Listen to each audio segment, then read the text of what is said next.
bem. Ó, então vou pegar uma planta aqui qualquer. Então, pegou uma planta, a gente vai observando, vai aumentando, ampliando a estrutura dela, até a gente chegar na ordem molecular aqui.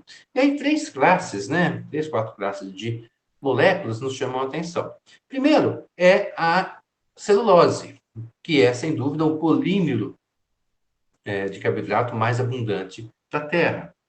Então, a gente tem a celulose aí, e essa celulose, no caso, ela está cristalizada, tá? É uma celulose cristalina. Além desse polímero, a gente tem outros também, como, por exemplo, a gente tem a hemicelulose, a gente tem a pectina, e nós temos também a lignina. Então, vamos ficar com esses 4, né? Celulose, lignina, hemicelulose e pectina, né? Que vocês conhecem muito bem aí, já que são agrônomos, serão agrônomos. Então, pegando primeiro a celulose. Celulose, ele não é uma substância que é prontamente assimilável. A celulose bate no solo lá, ela vai ficar um tempinho bom, né? Por que que ela fica? Então, a estrutura da celulose, ela é formada por anéis de glicose, então eu tenho monômeros de glicose ligados na configuração beta 1,4. Então, um está ligado com o outro nessa configuração beta 1,4. Qual o problema disso? O problema é que eu preciso de enzima específica para isso. Primeiro, eu preciso de um conjunto de enzimas que vão eliminar aquela cadeia cristalina, que vão fragmentar isso. E essa fragmentação vai levar ao que nós chamamos de formação de celobiose. O que é a celobiose? Ó, conforme eu vou tendo a ação aqui, ó, dessas duas enzimas aqui, ó, em amarelo e em roxo. Em amarelo eu tenho a celohidrolase, celobiohidrolase, em roxo a endoglucanase. O que elas vão fazendo? Elas vão quebrando essa cadeia em fragmentos menores. Esses fragmentos vão sendo transformados em celobiose. Aí, a celobiose, ela é um monômero de açúcar, de glicose, com outro monômero de glicose, com ligação beta 1,4. Eu preciso de uma enzima que se encaixe e consiga quebrar isso. É uma hidrolase e é uma beta-glucosidase. Tá? Essa beta-glucosidase, que está aqui, ó, ela vai quebrar e aí ela libera a glicose. Quando libera a glicose, aí é uma festa. Por quê? Porque a glicose ela cai direto nas vias metabólicas centrais, enquanto que a celulose não consegue cair. Então, para que eu consiga utilizar a celulose como fonte de nutriente, eu preciso investir em enzimas. Senão, eu não consigo utilizar. E eu vou investir em enzima se eu estiver num ambiente onde isso está em grande quantidade, onde eu tenho celulose em grande quantidade. E aonde? É onde a celulose cai. Cai a partir da formação da serrapilheira. Tá? É no solo. Ok? Então, esse complexo enzimático celulolítico, ele é fundamental. E é por isso que a matéria é recalcitrante. É por isso que ela permanece, a matéria celulose permanece por longo tempo. Porque nem todo mundo tem capacidade de fazer isso. Um outro tipo é a hemicelulose. Apesar do nome ser parecido, a estrutura química é bem distinta, né? Então, no caso da hemicelulose, a gente tem aqui uma cadeia de pentoses, no caso de xilose, e essa xilose é também ligação beta 1,4, de uma com a outra, e eu preciso quebrá-la. Mas eu não tenho só isso, eu tenho algumas ramificações aqui. Então, eu tenho ramificações aqui com arabinose e com ácido com galactose. Tá? Eu tenho outras ramificações aqui com arabinose e com ácido ferúlico. E para cada uma dessas, eu tenho uma enzima. Então, olha só, para eu quebrar a hemicelulose e chegar na unidade fundamental dela, que aí sim ela vai ser utilizada nas vias metabólicas centrais, eu preciso de 1, 2, 3, 4, 5, 6, 7 enzimas distintas. Olha o investimento que é isso do micro-organismo. Tá?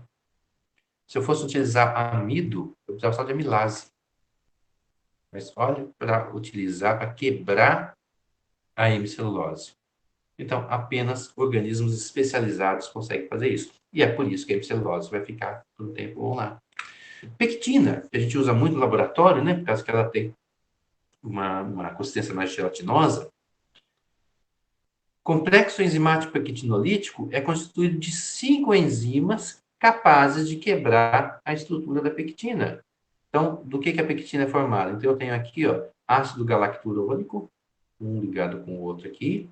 Aí depois eu venho uma raminose, ácido galacturônico de novo, raminose de novo, e assim por diante. E eu tenho as cadeias laterais formadas de galactose e de ácido ferrúrico, que é isso aqui. Então, além de eu ter arabinose também, algumas cadeias com arabinose. Então, isso aqui tudo, cada um é uma ligação distinta. E para cada ligação distinta, eu preciso de uma enzima específica que reconheça, que tenha um sítio ativo que reconheça aquele tipo de estrutura. Então, para quebrar a pectina, eu preciso disso aqui tudo. Então, a pectina também vai ficar por um tempo maior lá no solo. Tá? Ela não vai ser prontamente assimilável. Ok? Lignina. Lignina é triste. Lignina é formada aí de anéis aromáticos, uma estrutura extremamente complexa, talvez das estruturas naturais mais recalcitrantes que nós temos, tá? Daquelas que não são xenobióticas. E esses anéis aromáticos, eles são extremamente difíceis de serem quebrados. Eu tenho quatro enzimas que são muito úteis nisso aqui. A lignina peroxidase, manganês peroxidase, uma série de um grupo de outras peroxidases mais cabeçadas aqui, eu esqueci o nome, tem um outro nome. E a lacase, né? A lacase, quando ela foi descoberta, ela mudou muito sobre a forma da gente eliminar, a compreensão da eliminação da lignina. Poucos organismos conseguem fazer isso. Nos últimos anos, né, no passado muito recente, a gente tem identificado uma série de fungos capazes de degradar a lignina. Esses fungos são principalmente os fungos da ordem dos... esse nome... Não, esqueci. Bem, são cogumelos... não, esqueci mesmo. Dois grupos, duas espécies aqui, na verdade, dois gêneros, né? Pleurotus, né? Aqui está representado o Pleurotus ostreatus, né? Existem outras espécies de Pleurotus, e o Phanerocaete, né? Aqui o Phanerocaete isosporium, são dois fungos lignolíticos, né? Extremamente eficientes. Então, se você encontra isso daqui, se a gente passa numa mata, em florestal, na aula de campo dá para a gente ver isso facinho, facinho, né, na época de aumentar a umidade. Aqueles troncos caídos na mata, a gente vai encontrar uma série de orelhas de pau que são fungos capazes de realizar esse tipo de atividade, tá? A degradação da lignina ela tem uma importância por vários aspectos. Um aspecto nutricional, uma fonte de energia existente lá, não dá para a gente usar aquilo, então a gente tem que fazer uma conversão inicial para que aquilo possa ser utilizado. Então, existem pesquisas, existe trabalho nisso. Ainda não é economicamente viável, mas né, tem tido muito trabalho nesse sentido. Como fonte energética também, né, sem dúvida alguma. Para processos fermentativos e tudo mais. E dentro da biotecnologia também tem tido muito trabalho envolvido aí com o processo de degradação da lignina. Então, não apenas tem sido buscado micro-organismos existentes na natureza, né, que já fazem esse processo, como também na tentativa de criação desses organismos em laboratório, né, através de fusão de protoplasta, de tecnologia de DNA recombinante, para você poder produzir alguns capazes de utilização da lignina. Ok? Muito bem. Existe uma série de outros componentes, né?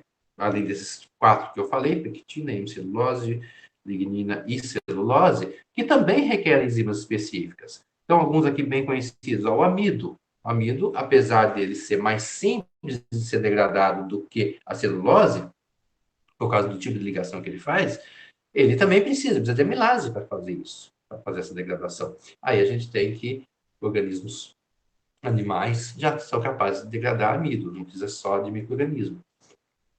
Lipídios. Então, lipídio você tem que tanto organismos animais quanto vegetais, todos produzem lipídios. Esteroides, por exemplo, né? Hormônios, uma série de hormônios são produzidos por plantas ou por vegetais, são lipídios. E às vezes lipídios extremamente complexos. E para cada um deles, eu tenho um tipo de enzima, né? Ou um consórcio de enzimas, um grupo de enzimas capazes de fazer aquilo lá. Quitina, que está presente aí no exoesqueleto de invertebrados, está presente também na parede celular de fungos, extremamente recalcitrante, extremamente difícil de ser degradado. Proteínas, existe uma gama gigantesca, absurda de proteínas. De acordo com o tipo de proteína, eu tenho um tipo de protease capaz de fazer aquela degradação. Tá? E o glicogênio, que muito semelhante ao amido, modifica o tipo de ligação, mas é semelhante ao amido, só que de origem animal ou fúngica, enquanto que o amido é de origem vegetal. Tá? Então, de acordo com o tipo de polímero, de acordo com o tipo de molécula existente, eu tenho uma forma, que uma enzima, eu tenho um organismo específico envolvido naquele processo de degradação. E é por isso que algumas substâncias persistem por muito tempo, enquanto outras são prontamente assimiláveis. Tá? Tem uma série de fatores que vão influenciar nesse processo. A gente fala isso mais pra frente. Ok, pessoal?